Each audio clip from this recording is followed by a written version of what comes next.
Hi guys, in this video, we will be looking at qualitative analysis. Now, in chemistry, there are two types of analysis that we usually look at. One is the quantitative analysis and the other is the qualitative analysis.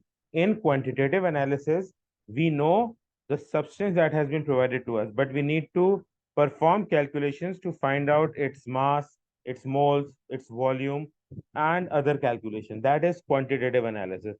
In qualitative analysis, we will not be finding out any of those quantities. We do not need to know the moles of the substance provided, or its mass, or its volume, or its concentration, etc. But what we need to know is what has been provided to us. So, in order to identify the substance, there are certain tests that we will be performing. Now, in this topic, we have got tests to confirm the identities of cations, then we have got tests to identify anions, then we've got tests to identify gases, and finally, flame test of certain cations. So we'll be looking at all of these one by one. So we will start off with test for cations.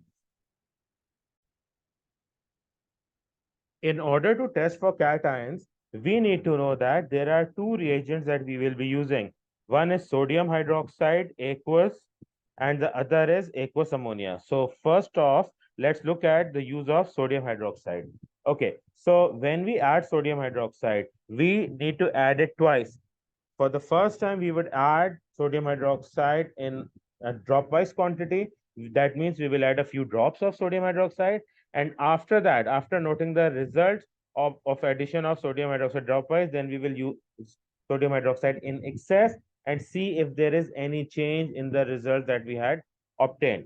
So the ions that we will be testing are, the first one is the ammonium ion. Ammonium ions, usually ammonium ions are given in the form of ammonium salts, and these ammonium salts are all soluble. So some of the solution that will be colorless may or may not include ammonium ions in them. So in a test tube that has a colorless solution in it, if we add a few drops of sodium hydroxide and no visible change is observed, it is highly likely that ammonium ions may be present. However, we will still add NaOH in excess to see whether a change takes place upon addition of sodium hydroxide in excess, and there will be no visible change. But this does not confirm the identity of ammonium ions. In order to confirm the identity of ammonium ions, we will carry out one further step. This test includes heating the test tube in which we had added sodium hydroxide. Then a colorless gas will evolve, which will turn a damp red litmus blue. Now, this colorless gas that has evolved is ammonia, and it is evolved due to decomposition of the ammonium salt, or there is another reason. It is not necessary that this ammonium salt would decompose because we have added a base, and ammonium salts are all acidic in nature. So ammonia would be released because the acid and the base would react together, liberating ammonia. And in order for this reaction to happen, we need to provide heat. So when we heat the test tube, we are not adding anything else in this test tube. We just added sodium hydroxide, and all we are doing is heating the solution that is there in the test tube. We have liberation of ammonia gas, and ammonia gas is basic in nature. So in order to test whether ammonia has been liberated, we will take a red litmus paper and dampen it. When we damp the red litmus paper, it has water over it. When ammonia gas will evolve, it will dissolve in that water, and as a solution, it will turn the red litmus blue. So this confirms the identity of ammonium ions in our unknown sample or unknown solution. And this is also a test for ammonia. So if ammonia is given off, it turns damp red litmus blue.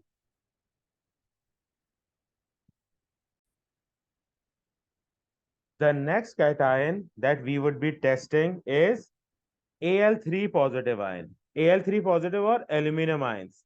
aluminum ions on addition of NaOH dropwise form a white precipitate. This white precipitate is of aluminum hydroxide. Now, this white precipitate is there only when NaOH is present in a small quantity. In this white precipitate, if we add further NaOH and it becomes in excess, this white precipitate will dissolve and a colorless solution containing complex salt of aluminum ions would be produced. So the observation would be a white precipitate forms on addition of aqueous ammonia dropwise, which dissolves in excess to give a colorless solution. So no color is involved in the precipitate forming or the precipitate dissolving. Since it's a colorless solution, we are left with a white precipitate and then the white precipitate itself dissolves. So this was a test for Al3 positive ions. The next ion we will test is Zn2 plus. Now Zn2 plus ions also form a white precipitate with NaOH dropwise. And this white precipitate also dissolves on addition of NaOH in excess.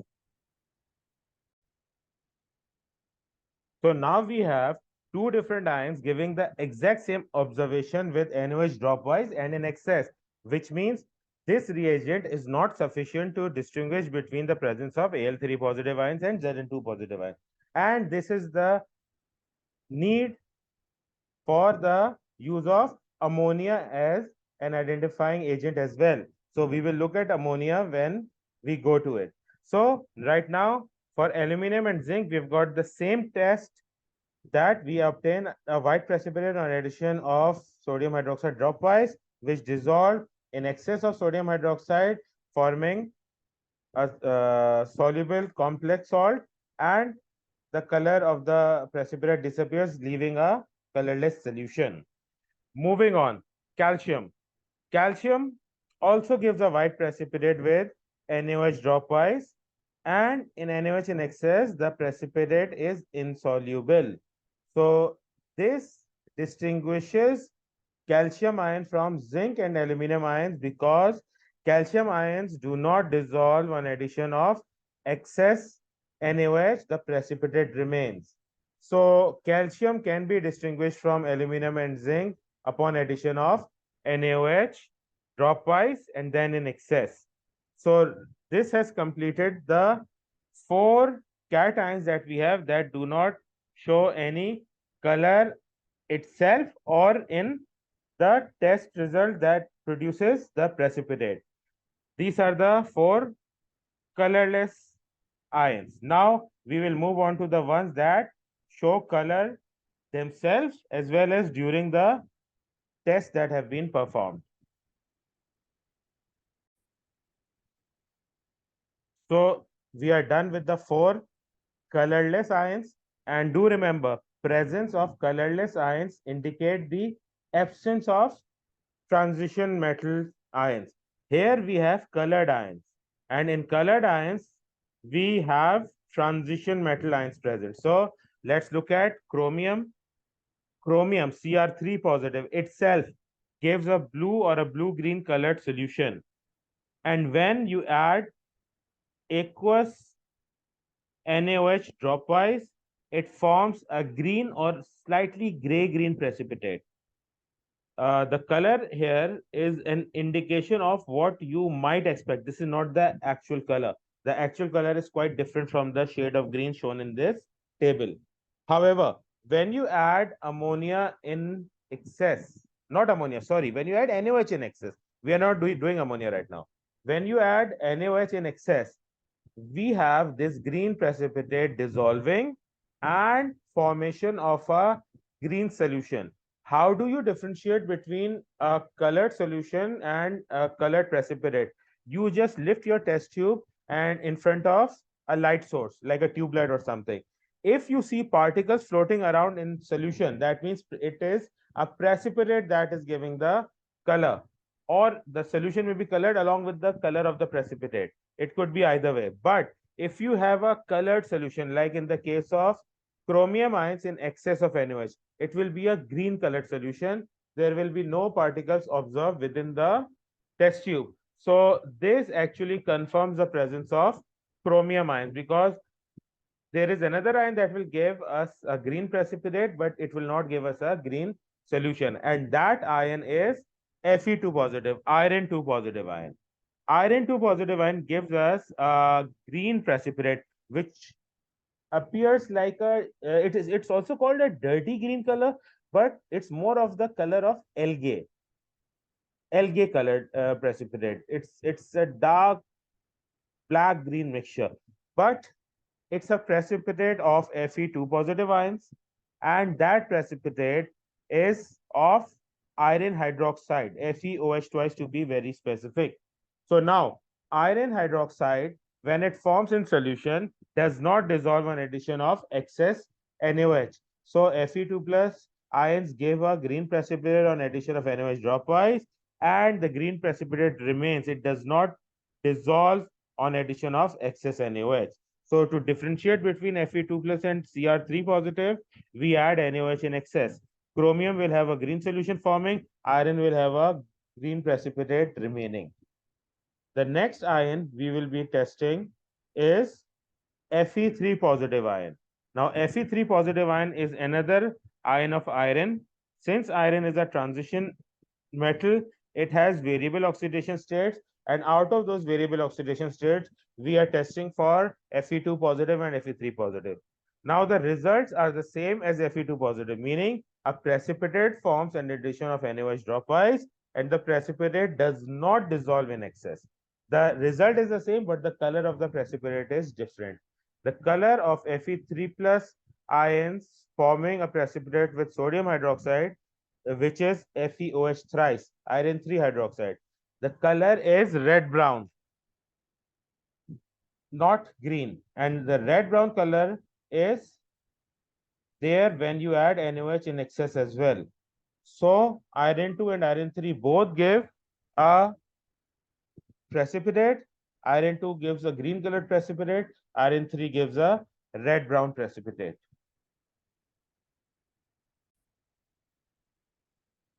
Okay, so the next cation ion in our list is Cu2 positive ion, which usually has all blue colored salts, and on addition of NaOH dropwise, it forms a blue precipitate. Now, this blue precipitate can have different shades of blue based on which anion is present along with the copper cation. However, the color will stay blue on addition of NaOH, and this is because copper hydroxide is forming. So if we have a light blue solution or a blue solution or a relatively dark blue solution, in all of these solutions on addition of NaOH dropwise, we end up with the same blue precipitate. So the color of the solution may vary, but the color of the precipitate is the same. And this blue precipitate on addition of excess NaOH will not dissolve. The appearance of the blue color in the precipitate itself, and in some cases the solution itself, which is blue, confirms the identity of copper ions being present. However, without performing qualitative analysis tests, we will not be confirming the presence of copper, although we may think like that copper may be present, but we are not supposed to predict without confirming using the tests. So these are the four cations that are transition elements that are going to be tested in qualitative analysis. So remember, if colorless solutions are provided, that means there is absence of transition metal ions, and if colored solutions are provided, it means there is presence of transition metal ion.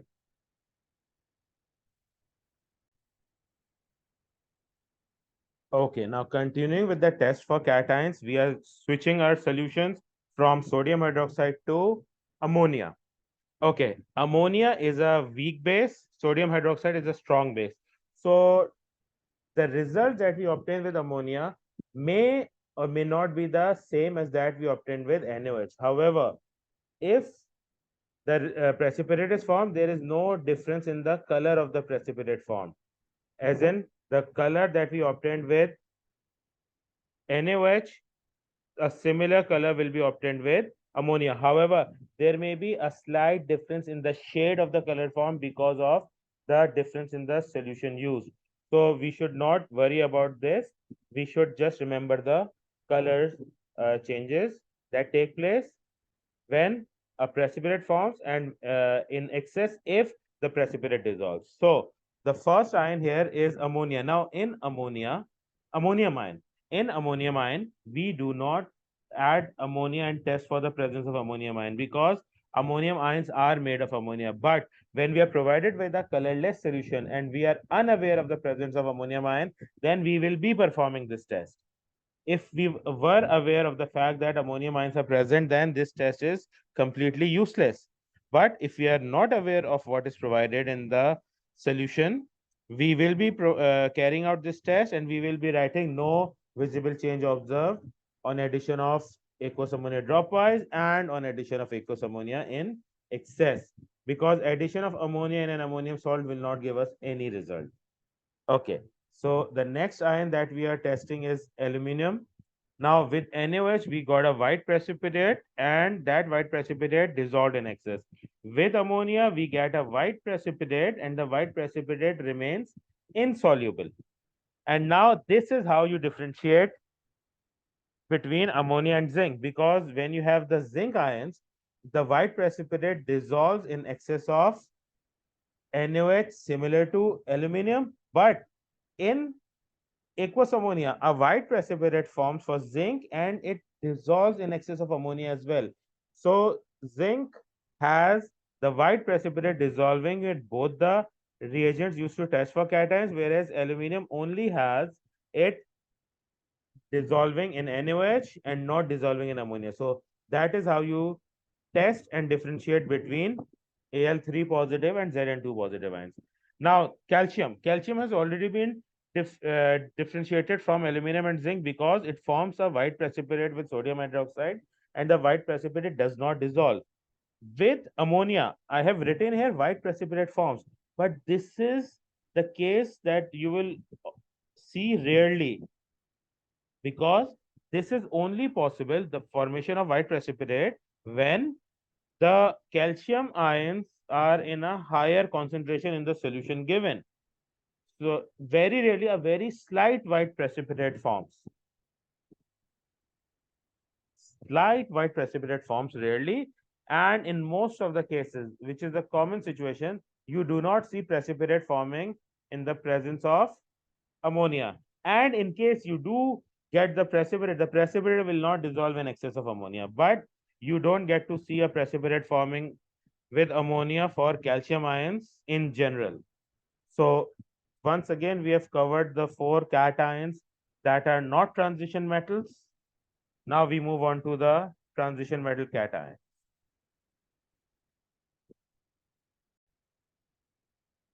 Okay, so these are the same 4 cations from the transition block that we tested with NaOH. Now we look at their test with aqueous ammonia. So for chromium, we are getting a green precipitate forming, and the green color is definitely not the green color shown here. It is a gray-green precipitate. It looks like, light green with a gray mixed in it. It's a very different colored precipitate, but the overall appearance is green.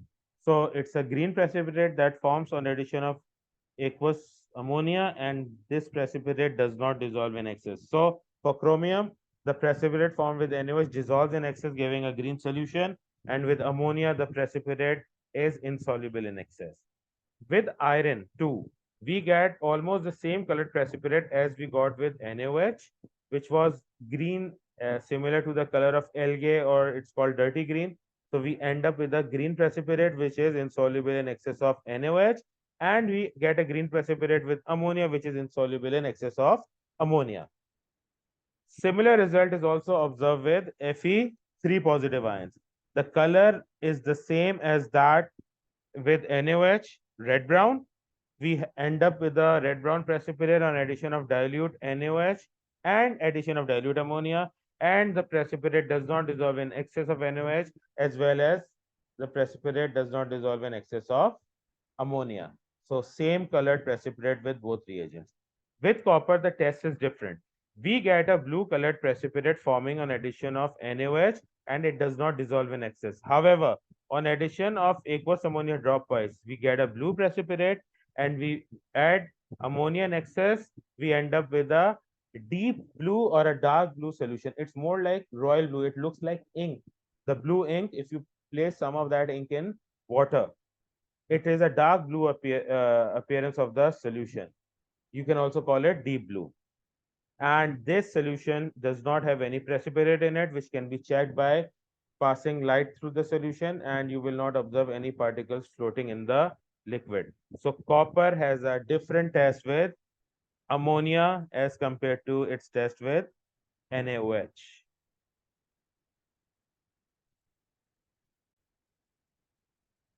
Now we will be looking at some of the chemistry behind the test for the cations. So when a precipitate is formed on addition of NaOH or ammonia, what is the actual precipitate of, as in which species is this? So for ammonium ions, there has been no precipitate forming, so we don't have any salt that has formed in an ammonium solution, ammonium ion solution. For aluminum, we have a white precipitate forming with both NaOH and ammonia, and this precipitate dissolves in excess of NaOH and does not dissolve in excess of ammonia. This precipitate is of AlOH thrice, aluminum hydroxide, and the charge on the aluminum ion is Al3 positive. This is the white precipitate that we observe. And when this dissolves on addition of excess on NaOH, we have a soluble complex forming. We are not going to look at the structure of the complex. All we need to know that aluminum ions dissolve in excess of NaOH, forming a soluble complex. Now, for zinc, we have zinc hydroxide forming. Zinc hydroxide is ZnOH twice, in which zinc ions have a charge of +2, same as that in the solution of zinc. However, in both NaOH and in aqueous ammonia, on addition in excess, this zinc hydroxide dissolves to form a soluble complex. So zinc ions in both ammonia and NaOH form soluble complexes and the precipitate does not remain. And for the last colorless solution, calcium, we end up with calcium hydroxide forming on addition of NaOH and this precipitate does not dissolve. This precipitate forms very slightly if calcium ions are in high concentration and we add aqueous ammonia. So the salt form, the white colored salt form would be the same in both cases. It is very much forming in NaOH and it is rarely forming in ammonia.